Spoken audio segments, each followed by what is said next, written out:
আমাদের পরিবারে 3 জন গেছিলাম, 3 জনই অসুস্থ। খাওয়া দাওয়ার পরে আমরা ঘুরছি, যে বাড়িতে এসে সেখান থেকে জ্বর, পেট ব্যথা।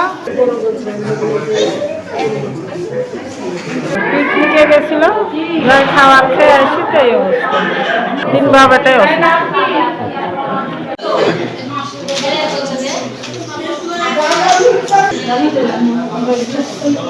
পরশুদিনকে পিকনিকে গেছিলাম, যে ওখানে যাই নামলাম, নামে ভিতরে খাওয়ার টাকা লাগবে, তার জন্য 22,000-এর মধ্যে আমরা খেতে দিচ্ছি।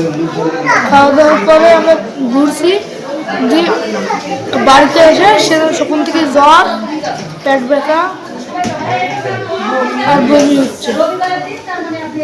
আর খাওয়ার সবাই গুলো বলছে খাওয়ারে একটু বেড়েছে। আমরা শাড়ি আপনার 1:30টায় এসেছি, পরের দিন সকাল 10টা থেকে আমার ছেলে অসুস্থ, তারপর দুপুরে আমার মেয়ে সন্ধ্যা থেকে আগে। খাবার দাবার আমরা দুপুর 2টার সময় করছি। আমরা পরের দিন মানে রবিবারে পিকনিক হয়েছে, আমরা সোমবার থেকে অসুস্থ। আমাদের পরিবারে 3 জন গেছিলাম, 3 জনই অসুস্থ।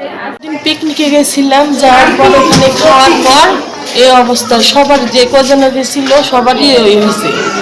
পোলাও আর রোস্ট দিছে আর বুটের ডাল। আমাদের 3 জনেরই মা বেটা, ওর একটু কমিছে আর আমারটা কমিয়েছে।